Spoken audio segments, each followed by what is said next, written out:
Bonjour et bienvenue, voici notre tour d'horizon économique, géopolitique, sanitaire, énergétique et boursier.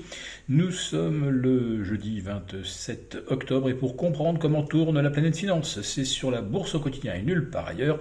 L'épisode du jour s'intitulera Christine ressort la stratégie du Navi-Gavu. Alors les marchés ont, semble-t-il, apprécié la conférence de presse, le communiqué de la BCE, qui finalement ne contient pas un mot qui fâche.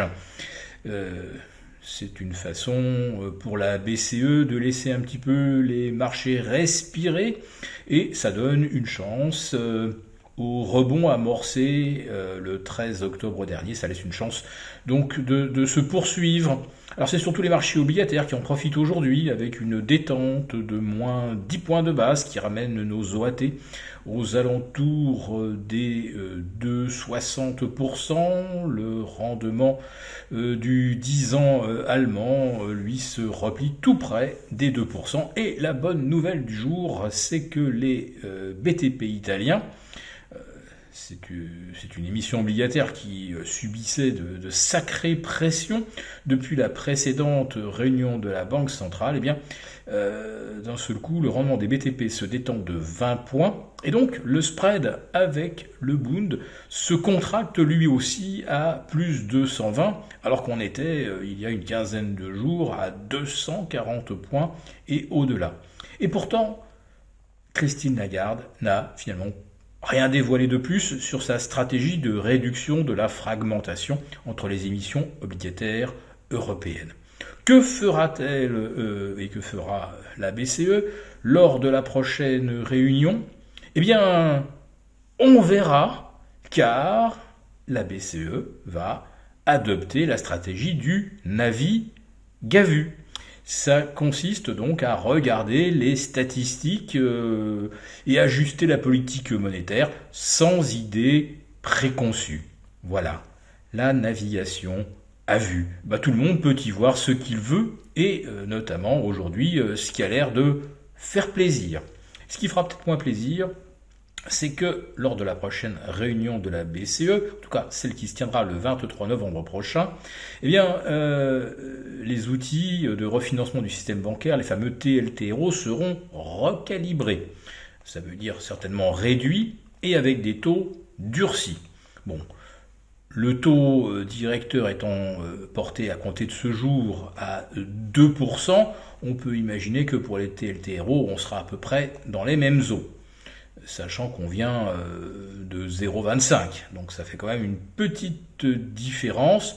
Mais les marchés apprécient finalement qu'elle n'ait pas laissé craindre une hausse de 75 points de base lors de la prochaine réunion. Ça pourrait être 0,50. En tout cas, elle n'a pas démenti non plus cette anticipation, puisque la question lui a naturellement été posée. Voilà. Donc c'est le Navi-Gavu qui tranchera la question de la prochaine hausse de taux et de combien. Je tourne maintenant un petit coup d'œil sur les chiffres américains parce qu'il y a une bonne surprise aujourd'hui, figurez-vous. Et oui, la croissance américaine repart, donc pas de troisième trimestre de récession consécutive puisque la statistique américaine a identifié 2,6% de croissance contre moins 0,6% au deuxième trimestre, et on espérait 2,3. Ça, c'est mieux que prévu. Aïe. Vaudrait mieux pas qu'il y ait trop de mieux que prévu, car ça pourrait relancer évidemment les spéculations sur une hausse de 75 points des taux américains, donc à la prochaine réunion du 2 novembre. Autre bonne nouvelle, les commandes de biens durables rebondissent de 0,4%.